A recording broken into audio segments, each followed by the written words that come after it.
Hello everyone, আসসালামু আলাইকুম। সবাইকে ঈদ মোবারক।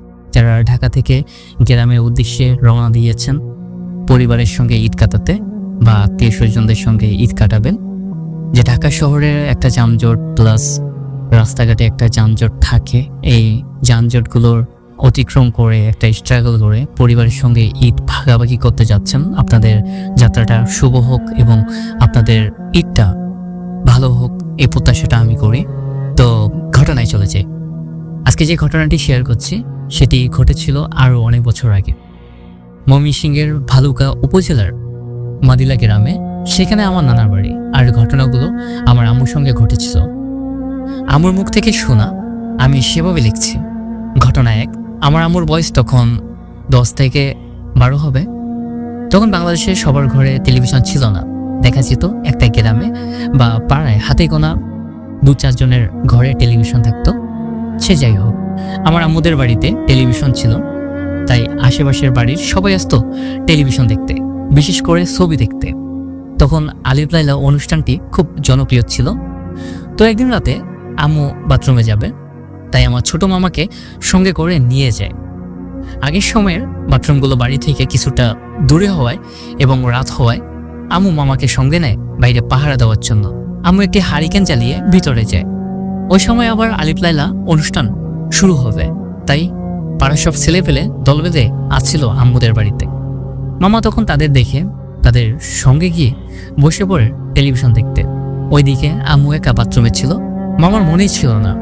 আম্মু যখন বাথরুম শেষ করে বাইরে আসতে যাবে, তখনই শুনতে পায় অনেকগুলো ঘোড়ার পায়ের শব্দ।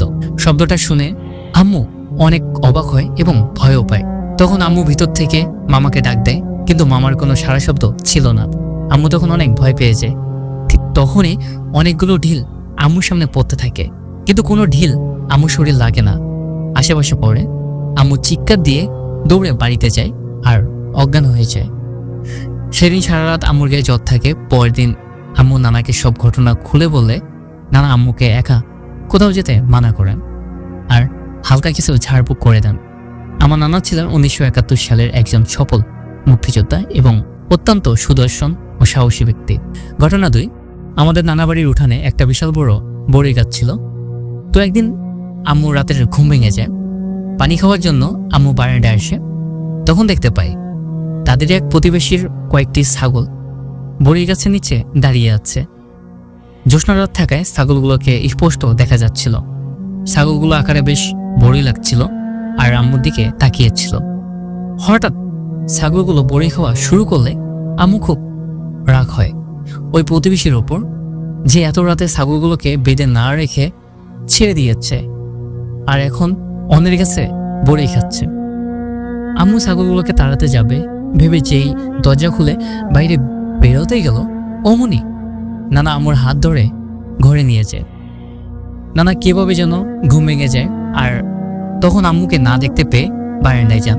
নানা কেন আম্মুকে ছাগল তাড়াতে না দিয়ে ঘরে নিয়ে আসলেন জিজ্ঞাসা করলেন। নানা বললেন, অসময়ের সব দেখা জিনিস সত্যি হয় না, কিছু ছলনাও থাকে। আম্মু তখন কিছুই বুঝলেন না, নানার কথা মতো ঘুমিয়ে পড়েন। পরদিন খুব সকালে আম্মু আর ওই নানা প্রতিবেশীর বাড়িতে গিয়ে জিজ্ঞাসা করেন যে মাঝরাতে তাদের ছাগল কি বাইরে থাকে কিনা। তখন প্রতিবেশী উত্তর দেয় তাদের ছাগল কাল রাতে বাঁধা ছিল আর এখনো বাঁধা আছে। আম্মু আর নানা তখন দেখে আসলেই ছাগলগুলো বাঁধা আছে। তাহলে কাল রাতে ওই ছাগলগুলো কি ছিল? অন্য কারো ছাগলও ছিল না, কারণ কাল রাতে দেখা ছাগলগুলো ছিল রাম ছাগল, আর রাম ছাগল এই একজন প্রতিবেশীর বাড়িতেই ছিল। আম্মু তখন অনেক ভয় পায় যে কাল রাতে যদি নানা এসে আম্মুকে না আটকাতো তাহলে কি হতো। ঘটনা 3, আম্মু তখন কলেজে পড়ে। আমার আম্মুর একজন কাকা ছিলেন, সম্পর্কে কাকা হলেও ছিলেন বন্ধুর মতো। বয়সে আম্মুর থেকে খুব বড় ছিলেন না। তো একদিন রাতে আম্মুর ঘুম ভেঙে যায় ওই কাকার ডাকে। আম্মু ঘুম থেকে উঠে দেখতে পান ওই কাকা জানলার বাইরে দাঁড়িয়ে আছে। আম্মু খুব অবাক হয়ে জিজ্ঞাসা করেন, কাকা আপনি এই সময় এত রাতে এখানে কি করেন? ওই কাকা উত্তর দেয়, তোর সঙ্গে অনেক জরুরি কথা আছে, জলদি বাইরে আয়। আম্মু তখন মনের ভিতরে সন্দেহ জাগে, এভাবে মাঝরাতে বাইরে কেন যেতে বলছে। আম্মু তখন জানায় যে সে এখন আর বাইরে যাবে না, যা বলার এইভাবে বলুক, না হলে কাল সকালে আম্মু গিয়ে শুনে আসবে। কিন্তু কাকা কোনোভাবে মানছে না, আম্মুকে বাইরে যেতেই বলছে। এক পর্যায়ে আম্মুর কাকার ব্যবহারে অনেক সন্দেহ হয়, তাই আম্মু পাশের ঘরে আমার নানার কাছে চলে যান। নানাকে ডেকে তুলে সব বলে দেন যে কাকা এসেছে, এত রাতে আমাকে বাইরে যাওয়ার জন্য ডাকছে। নানার আর বুঝতে বাকি রইল না যে কাকার রূপ ধরে কে এসেছিল। নানা তখনই একটা লাঠি, সিগারেট জ্বালিয়ে আম্মুকে নিয়ে চলে যায় ওই কাকার বাড়িতে। গিয়ে দেখে ওই কাকা তখন বিঘাতে ঘুমাচ্ছে। নানা কাকাকে ডাক দিয়ে তুলে জিজ্ঞাসা করেন, তুই এত রাতে আমার মেয়েকে কি কারণে ডাকতে গিয়েছিলে, আর বাইরে কেন যেতে বলছিলেন? কাকা তো অবাক, বলল, আমি এত রাতে কেন যাব, আমি তো ঘরেই ঘুমাচ্ছিলাম। কাকার স্ত্রীও একই কথা বললেন যে কাকা ঘুমাচ্ছিলেন। তখন নানা বিষয়টা বুঝতে পেরে আম্মুকে সেখান থেকে নিয়ে চলে আসেন, আর পরের দিন একজন ভালো কবিরাজ ডেকে এনে পুরো বাড়িটা বন্ধ করে দেন। পূর্বে ইতিহাস ঘেটে জানা যায় যে আমার নানার বাড়ি যে জায়গায় ছিল সেখানে আগে একটি হিন্দু পরিবার বসবাস করত, আর সেখানে নিয়মিত শয়তানের পূজা হতো। আমার নানার দাদা নাকি ছিলেন জমিদার। আমার নানার পুকুরা নাকি একদিন ওই হিন্দুর বাড়ির পাশে একটা পুকুরে গোসল করতে গেলে ওই হিন্দুরা অপমান করে তাড়িয়ে দেয়। তখন আমার নানার দাদা এক রাতের মধ্যে ওই বাড়ি সহ পুকুর জায়গা জমি কিনে নেয় আর তাদেরকে বাড়ি ছাড়া করেন। এরপর থেকে সবাই ওই বাড়িতে থাকতে শুরু করেন আমার নানারা। কিন্তু ওই থাকা শয়তানগুলো আমার নানা সহ নানার পরিবারের সবাইকে নানা রকমভাবে ক্ষতি করতে চেয়েছে, কিন্তু কোনো এক অজানা কারণে পারেনি। এগুলো ছিল শুধু আমার আম্মুর সঙ্গে ঘটা কিছু ঘটনা, আরও অনেক ঘটনা ঘটেছিল আমার নানা আর আমার দুই মামার সঙ্গেও। সেগুলো পরে একদিন শেয়ার করবো ইনশাআল্লাহ। এখন আল্লাহর রহমতে আর কোনো সমস্যা হয় না।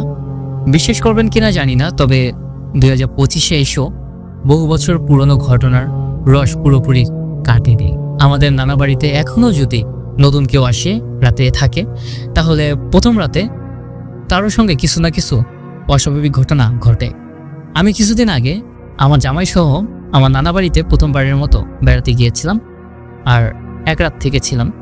রাতে আমার জামাই নাকি ঘুমোতে পারেনি, তার বুকের ওপর কি যেন ভার হয়েছিল, নিঃশ্বাস নিতে কষ্ট হচ্ছিল, বোবাই ধরলে যেমনটা হয় আর কি।